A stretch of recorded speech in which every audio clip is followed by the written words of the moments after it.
Friends, आज अपनी video में हम पढ़ेंगे लिमिटिंग रिएजेंट के बारे में। ठीक है, लिमिट का मतलब क्या होता है कि कोई चीज़ जो हमें किसी फिक्स्ड अमाउंट में दी गई है। ठीक है, उसके बारे में पढ़ेंगे हम। किसके बारे में? Limiting reagent. ठीक है, तो मान लीजिए एक एग्जांपल लेते हैं हम कि जैसे हमें घर में बताया गया है कि चाय बनानी कैसे बनानी है। उसके लिए हमें 1 कप मिल्क दिया है और 50 ग्राम शुगर दी है और हमें बताया है कि उससे क्या बनेगी, 1 पर्सन की चाय बनेगी। ठीक है, अब मान लो कि हमारे घर में उससे 1 की जगह 2 मेहमान आ गए। ठीक है, और हमारे पास सिर्फ 1 ही कप मिल्क है और शुगर कितनी है हमारे पास, वो आ गई 100 ग्राम है। तो भी हमारे पास कितनी चाय बनेगी, सिर्फ 1 पर्सन 1 कप टी बनेगा। ठीक है, ये है बिफोर एक्शन, ये हमारे पास, और ये आ गया हमारे पास आफ्टर एक्शन।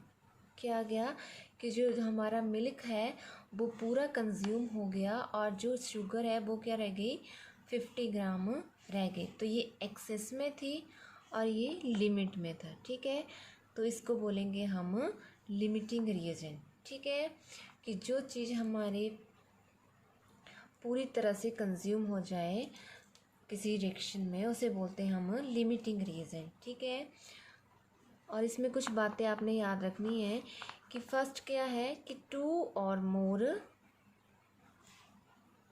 Then 2 reactant. क्या होगा, 2 या 2 से ज़्यादा रिएक्टेंट होंगे या रिएजेंट होंगे। दूसरा कि any one of them is any one of them may be in limit, कि उनमें से एक क्या होगा, लिमिट में होगा, और उसको क्या बोलेंगे हम, limiting reagent, and is called limiting reagent. और थर्ड क्या है, limiting reagent decides the product. Limiting reagent से ही हमें पता लगेगा कि प्रोडक्ट क्या बनेगा। ठीक है, कि जैसे यहाँ पे हमने पहले देखा कि हमारे पास मिल्क था और शुगर थी जो कितनी अमाउंट में थी, ये लिमिट में था। उससे हमें पता चला कि जो हमारे पास चाय है वो कितने कप बनेगी, सिर्फ 1 ही कप बनेगी, और जो शुगर थी वो एक्सेस में थी। ठीक है, तो क्या कंक्लूड किया हमने कि जो लिमिटिंग रिएजेंट है वही डिसाइड करेगा कि हमारे पास प्रोडक्ट क्या बनेगा। ठीक है, जैसे फॉर एग्जांपल आगे करते हैं हम। ये रिएक्शन है हमारे पास 2A + 2V बन गया हमारे 3V 4C + 5D। अब हमें बोला है कि find, if Na moles of A दिया हमें 10 और मोल्स ऑफ B दिया है हमें 50, then find limiting reagent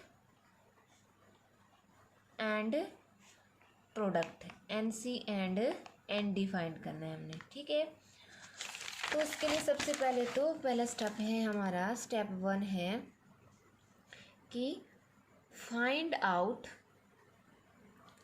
whether it is LR problem और नॉट। LR मतलब लिमिटिंग रिएजेंट, LR प्रॉब्लम और नॉट।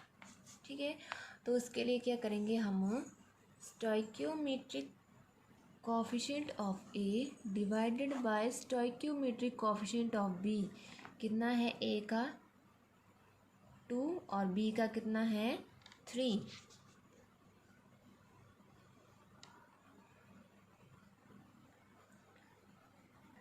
तो ये रेशियो आ गई 2/3।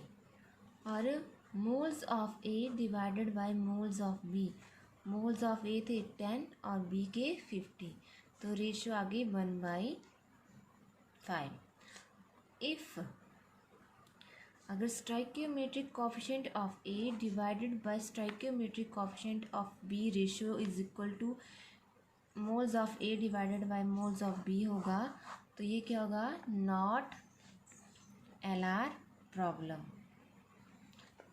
If stoichiometric coefficient of A divided by stoichiometric coefficient of B is not equal to moles of A divided by moles of B, तो क्या होगी, ये LR प्रॉब्लम होगी। ठीक है, ये बात आपने याद रखनी है। ये स्टेप 1 है से। अब स्टेप 2 है find LR, limiting reagent find करना है हमने। तो वो करेंगे हम, जो मोल्स अपॉन स्टोइकियोमेट्रिक कोएफिशिएंट की रेशियो लोएस्ट होगी जिसकी, वो आएगा हमारा LR।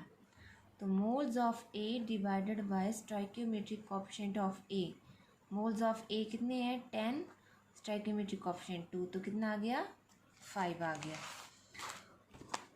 Moles of B divided by stoichiometric coefficient of B, वो है 50 और ये है हमारे पास 3, तो आ गया 16.33। ठीक है, तो लोएस्ट कौन सा हुआ A, तो लिमिटिंग रीजेंट कौन सा हो गया हमारे पास A।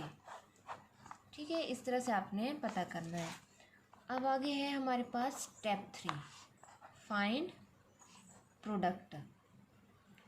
तो प्रोडक्ट निकालने के लिए जो पीछे हमने स्टोइकियोमेट्री में पढ़ा था इक्वेशन, वहीं से moles of A divided by stoichiometric coefficient of A is equal to moles of C divided by stoichiometric coefficient of C।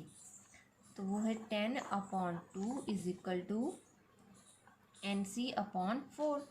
तो NC आ गया हमारे पास 20, इसको एक साइड ले जाएंगे NC, 2NC is equal to 40 और NC आ गया 20। उसी तरह मोल्स ऑफ D, तो moles of A divided by stoichiometric coefficient of A is equal to moles of D divided by stoichiometric coefficient of D is equal to 10/2 is equal to ND/5।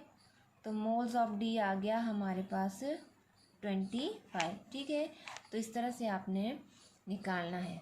ठीक है, first step है कि पता करना है कि ये लिमिटिंग प्रॉब्लम है या नहीं, फिर उसके बाद हमने लिमिटिंग रिएजेंट निकालना है। ठीक है, इससे रिलेटेड हम आगे न्यूमेरिकल करते हैं। क्वेश्चन है हमारे पास, if 54 gram of aluminium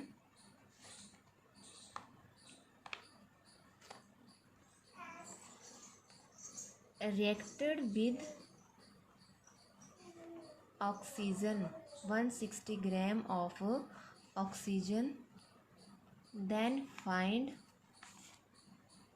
product and weight निकालना है। ठीक है, तो सबसे पहले तो हमें रिएक्शन का पता होना चाहिए, रिएक्शन क्या होगी हमारे पास। ठीक है, तो रिएक्शन आएगी हमारे पास, एल्यूमिनियम रिएक्ट किया किसके साथ, ऑक्सीजन के साथ, और बन गया हमारे पास एल्यूमिनियम ऑक्साइड या एल्यूमिना। अब पहले हम रिएक्शन को बैलेंस करेंगे। ठीक है, तो यहाँ पे एल्यूमिनियम के 2 हैं, यहाँ पे 1 है, तो इसको 2, ऑक्सीजन के 6 हो गए और एल्यूमिनियम के 4, तो ये होगी हमारे पास बैलेंस्ड रिएक्शन। अब स्टेप 1 है हमारे पास कि लिमिटिंग रीजेंट प्रॉब्लम है या नहीं है। ठीक है, तो stoichiometric coefficient of aluminium divided by stoichiometric coefficient of oxygen, तो वो आ गया हमारे पास 4/3 रेशियो। और मोल्स ऑफ एल्यूमिनियम कैसे निकालेंगे, जो given mass divided by, given mass 54 है, मोलर मास, तो वो आ गया हमारे पास 2, और moles of oxygen given mass है 160 और मोलर मास आता है 32, तो ये आ गया 5। तो N moles of aluminium divided by moles of oxygen ratio आ गई 2/5। तो ये इक्वल नहीं है, coefficient of aluminium divided by coefficient of oxygen is not equal to moles of aluminium divided by moles of oxygen.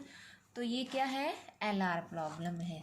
अब step 2 है हमारे पास find LR। LR find करना है, तो इसके लिए बताया था कि जिसकी रेशियो कम होगी, तो moles of aluminium divided by stoichiometric coefficient of aluminium ratio, तो 2/4 इज इक्वल टू 1/2 आ गई।